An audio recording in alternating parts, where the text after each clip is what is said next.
엄마, 요양원 가실래요? 그 한마디가 내 귀에 박히던 순간 손에 쥐고 있던 숟가락이 식탁 위로 툭 떨어졌다. 옷가락질에 낀 손가락이 그릇 모서리에 부딪히며 딸깍 소리를 냈다. 나는 그 소리를 지금도 잊을 수가 없다. 마치 내 인생 전체가 그 순간에 딸깍 하고 금이 가는 것 같았다. 밥을 먹던 아들도 국을 뜨던 며느리도 그 순간만큼은 시간이 멈춘 듯 아무도 움직이지 않았다. 텔레비전에서 흘러나오던 저녁 뉴스 소리만 어색하게 거실을 채우고 있었다. 사연 시작 전 구독, 좋아요와 함께 어디서 보고 계신지 댓글로 남겨주시면 그곳으로 따뜻한 평안과 행운을 함께 보내드리겠습니다. 내 이름은 한말순. 올해 70이다. 남편을 먼저 보내고 오갈 데 없어진 나를 거둬준 건 하나뿐인 아들 태시였다. 남편은 5년 전 그리 길지 않은 투병 끝에 세상을 떠났다. 병상 곁을 지키며 밤을 새우던 그 시절 나는 남편의 손을 잡고 이런 생각을 했었다. 이 사람이 떠나면 나는 어떻게 살아야 하나. 그런데 남편이 떠나던 날 나는 이 넓은 세상에 혼자 남겨졌다고 생각했다. 살던 집을 정리하고 나니 손에 남는 것이 많지 않았다. 그런데 태수가 손을 내밀어 주었을 때 나는 얼마나 감사했는지 모른다. 처음엔 그저 고마웠다. 아들 집 작은 방 하나가 내 세상의 전부가 되었어도 소녀 사윤이의 웃음소리를 들을 수 있다는 것만으로도 살아갈 힘이 났다. 아침마다 서윤이 등굣길을 배웅하고 며느리 지영이 퇴근하면 함께 저녁을 차리던 그 평범한 일상이 나에게는 큰 축복이었다. 나는 동네 슈퍼에 갈 때도 며느리 눈치를 보며 필요한 것만 사왔고 텔레비전 소리도 늘 작게 줄여놓았다. 남에게 패기치는 것을 죽기보다 싫어하는 성격 탓에 이 집에서 나는 늘 스스로 조심하며 살았다. 그런데 그날 저녁 며느리 지영이 식탁 위에 요양원 팸플릿을 조용히 내려놓았다. 알록달록한 사진 속에서 낯선 노인들이 웃고 있었다. 나는 그 사진을 보는 순간 가슴이 철렁 내려앉았다. 어머니, 여기 한번 보세요. 요즘은 시설도 좋고 친구분들도 많이 사귀실 수 있대요. 나는 팜플릿을 내려다보다가 아들을 쳐다봤다. 태수는 아무 말도 하지 않았다. 고개를 숙인 채 밥그릇만 바라볼 뿐이었다. 그 침묵이 나를 더 아프게 했다. 며느리의 말보다 아들의 침묵이 훨씬 더 크게 들렸다. 마치 이미 두 사람 사이에서 다 정해진 일처럼 느껴졌다. 나는 목이 메어 밥을 삼킬 수가 없었다. 숟가락을 내려놓고 방으로 들어가는 내 등 뒤로 아무도 나를 부르지 않았다. 그날 밤 나는 방에 들어와 옷가락질을 만지작거렸다. 이 반지는 내가 시집을 때 시어머니께 물려받은 것이었다. 이걸 끼고 있으면 집안이 평안하다고 하셨던 그 말씀이 떠올랐다. 손끝으로 반지의 매끄러운 표면을 어루만지며 나는 50년 가까운 세월을 떠올렸다. 신혼 첫날 밤, 아이를 낳던 날, 남편의 손을 잡고 병원 복도를 걷던 날까지 이 반지는 늘 내 손가락에서 함께였다. 하지만 지금 이 집에서 나는 평안하지 않았다. 나는 짐이 되어가고 있었다. 창밖으로 달빛이 스며드는데 나는 이불을 뒤집어쓰고 소리를 죽여 울었다. 늙는다는 것이 이렇게 서러운 일인 줄 그때 처음 알았다. 다음 날부터 지영은 틈만 나면 요양원 이야기를 꺼냈다. 어느 날은 서류 봉투를 슬쩍 보여주며 여기 마음에 드시면 서류만 쓰시면 돼요 라고 했다.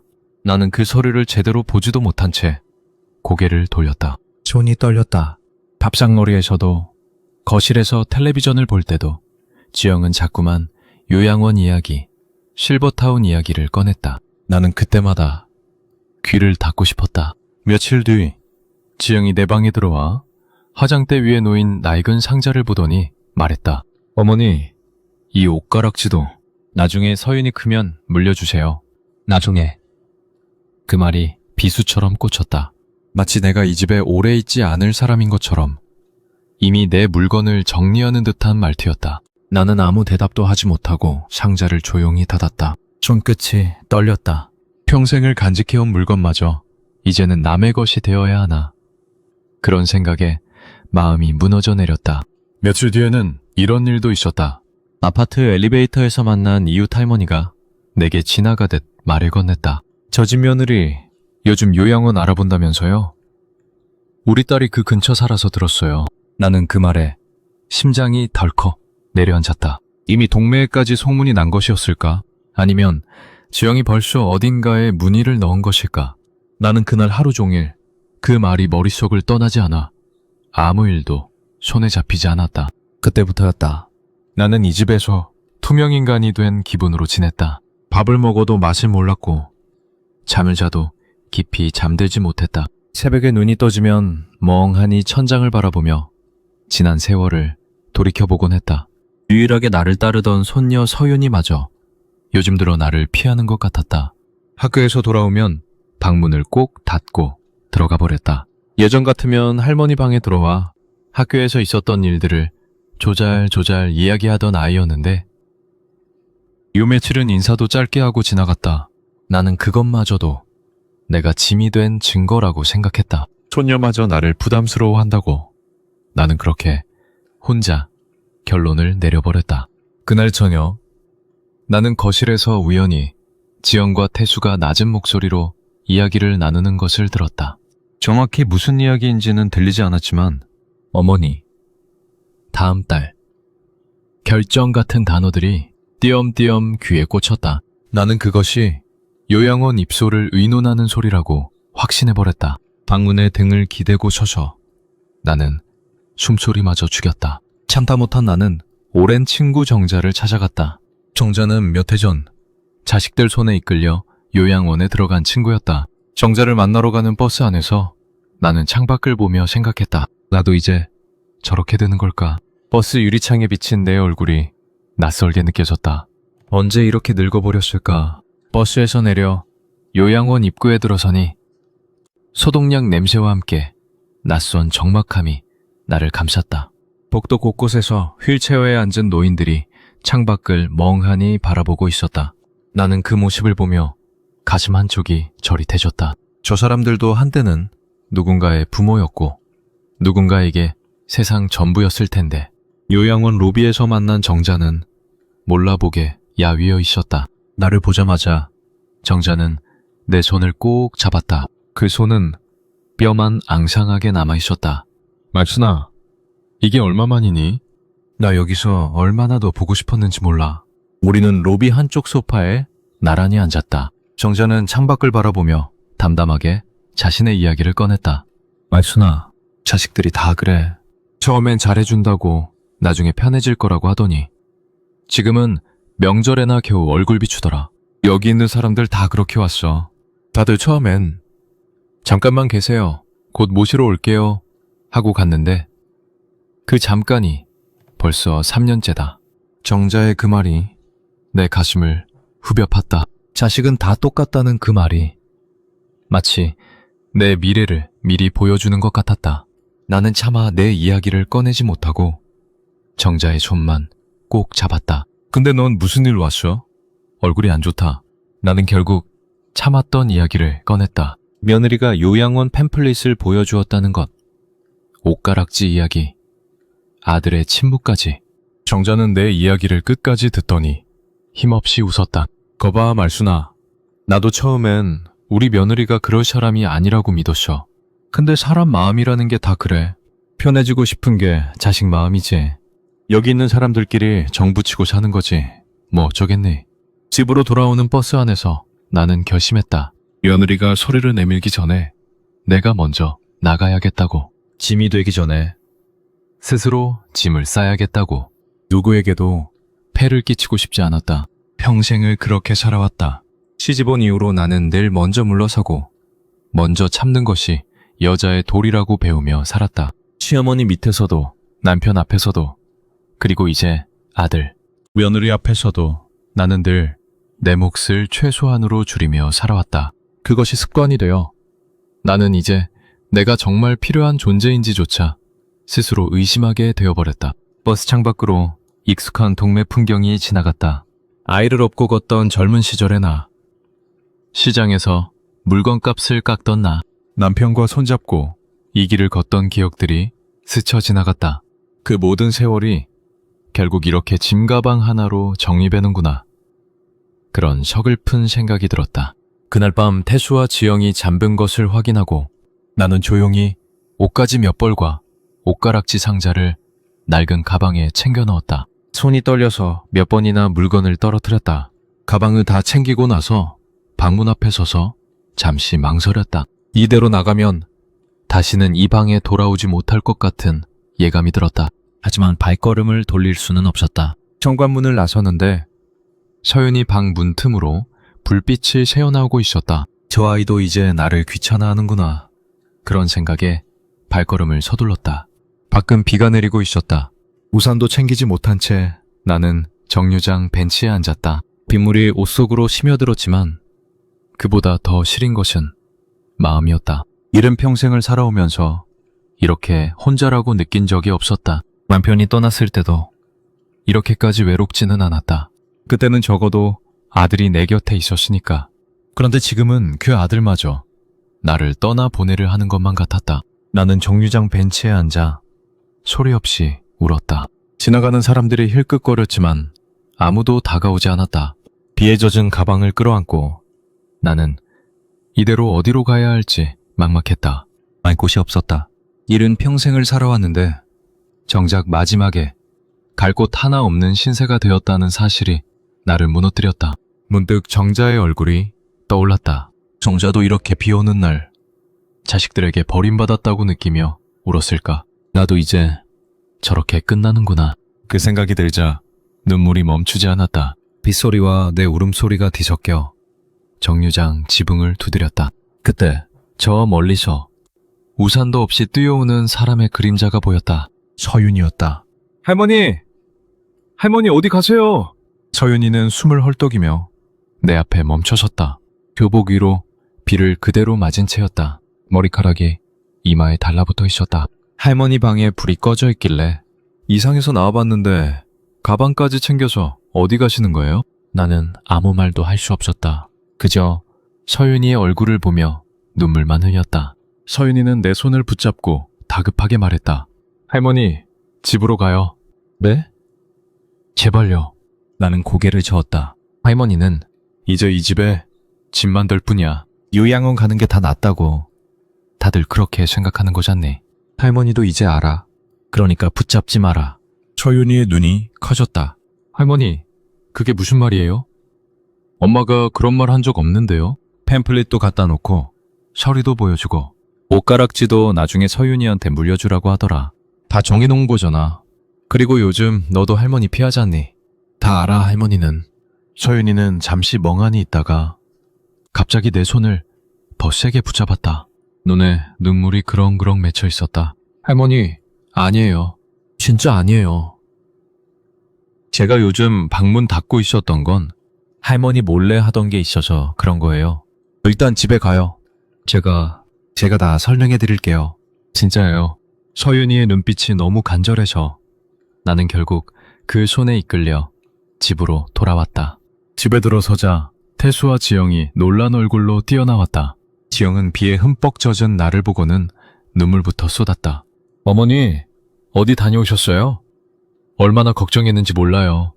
전화도 안 받으시고. 나는 그 말에 화가 치밀어 올랐다. 참았던 서러움이 한꺼번에 터져나왔다. 걱정은 무슨 걱정이야.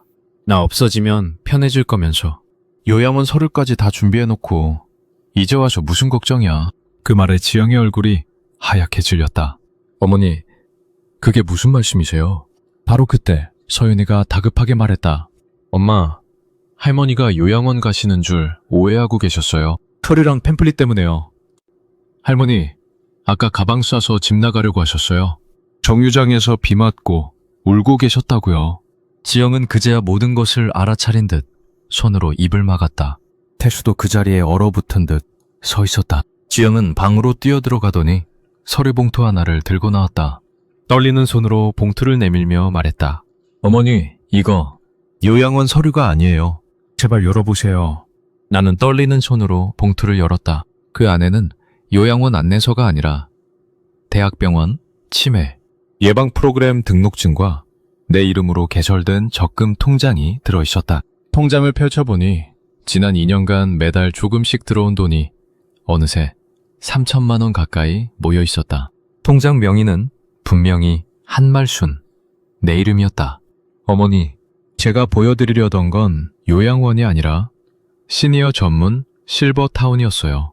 어머니 방이 너무 좁고 답답해 보여서 낮에는 거기 프로그램에 다니시면서 또래 친구분들도 사귀시고 밤에는 저희랑 같이 집에서 지내실 수 있게 하려고요. 그런데 제가 말을 서투르게 해서 요양원이라는 단어를 써버렸어요. 정말 죄송해요.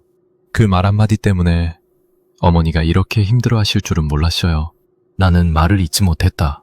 지영은 이어서 감정평가서 한 장을 더 꺼냈다. 이건 어머니 옷가락지 감정평가서예요.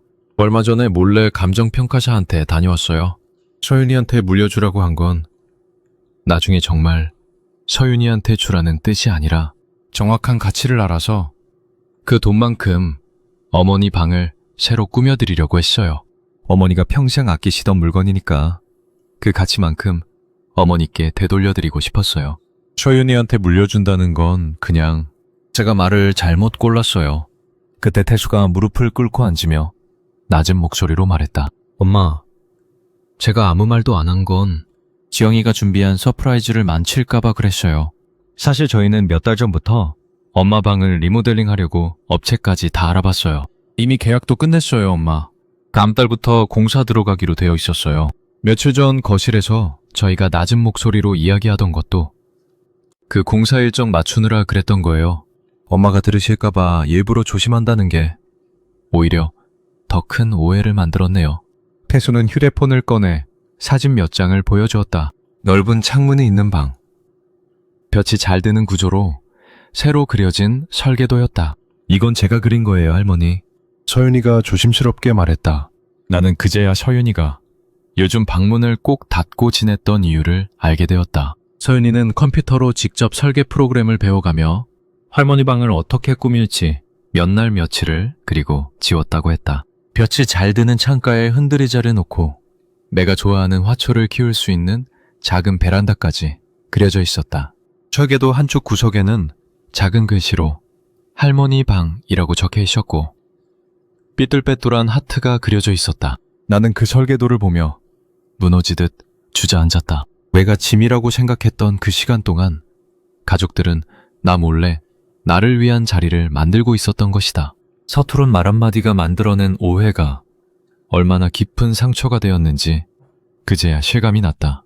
그리고 며칠 전 엘리베이터에서 들었던 이웃 할머니의 말도 떠올랐다.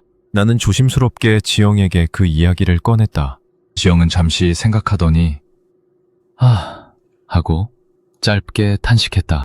어머니, 그거 아마 실버타운 상담받으러 갔을 때 이야기가 그렇게 와전된 것 같아요. 상담센터가 그 이웃분 딸이 사는 동네 근처거든요. 요양원이 아니라 실버타운이었는데 소문이 도는 사이에 이야기가 이상하게 바뀐 것 같아요. 나는 그 말을 듣고 헛헛하게 웃었다. 작은 말 한마디가 이렇게 눈덩이처럼 불어나 나를 괴롭혔다는 사실이 허무하기도 하고 그동안 혼자 마음고생한 시간이 안쓰럽기도 했다. 엄마, 죄송해요. 진작 말씀드렸어야 했는데 서프라이즈로 준비하려다가 엄마를 더 힘들게 만들었어요. 태수가 내 손을 잡으며 말했다. 그 손은 여전히 따뜻했다. 나는 옷가락지가 낀 손으로 아들의 손을 마주잡았다. 지영이 눈물을 닦으며 말했다. 어머니, 저 정말 표현이 서툴러서 오해하시게 만들어서 죄송해요. 저는 그저 어머니가 이 집에서 오래오래 편안하게 지내셨으면 하는 마음뿐이었어요. 그 말 한마디 때문에 어머니가 짐을 싸실 줄은 정말 몰랐어요. 나는 손가락에서 옷가락지를 조심스럽게 빼서 지영의 손에 끼워주었다. 이 반지는 오늘부터 네가 끼거라.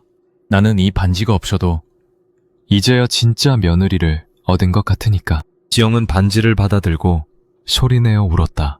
서윤이도 내 품에 안기며 울었다. 할머니, 저 진짜 할머니 안 미워해요. 그날 정류장에서 할머니 못 봤으면 어쩔 뻔했어요.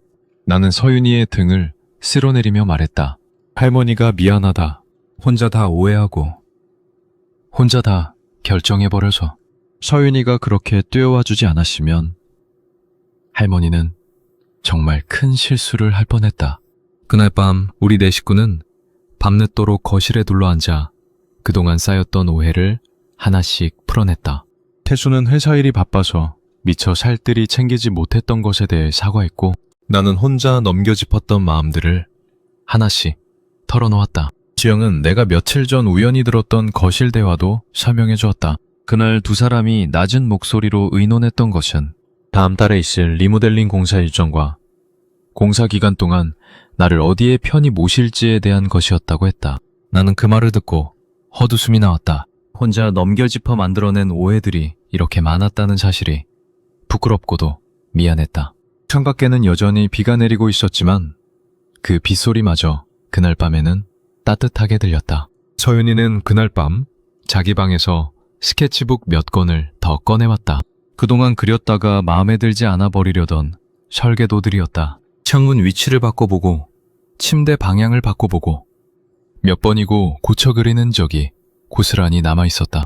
할머니, 이거 완전 처음 버전이에요. 이땐 진짜 별로였는데 계속 고치다 보니까 지금 버전이 된 거예요. 나는 그 스케치북을 넘겨보며 손녀의 정성에 다시 한번 마음이 뭉클해졌다. 며칠씩 방문을 닫고 있던 그 시간이 사실은 말을 향한 사랑을 다듬던 시간이었다는 것을 그제야 온전히 느낄 수 있었다. 지영은 그날 밤 늦게까지 내 곁에 앉아 손을 꼭 잡아주었다. 어머니, 앞으로는 무슨 일이든 먼저 말씀드릴게요. 혼자 서프라이즈 준비한다고 어머니를 이렇게 외롭게 만들 줄은 몰랐어요. 나도 그제야 오랫동안 마음속에 담아두었던 말을 꺼냈다. 나도 그동안 너무 조심스럽게만 살았다. 뭐든 먼저 말하지 못하고 혼자 참고 사귀다가 이렇게 큰 오해를 만들었구나. 이제부터는 나도 서운한 게 있으면 말할게. 그 말에 지영은 내 손을 더 꼭 쥐며 고개를 끄덕였다. 그날 이후 우리 집은 달라졌다. 몇 주 뒤 내 방은 서윤이가 그린 설계도 그대로 새롭게 단장되었다. 공사가 진행되는 동안 나는 잠시 근처 이모님 댁에 머물렀는데 태수는 매일 저녁 퇴근길에 들러 공사 진행 상황을 사진으로 보여주었다. 볕이 잘 드는 창가에는 흔들의자가 놓였고 작은 베란다에는 내가 좋아하는 국화와 제라늄이 자리를 잡았다.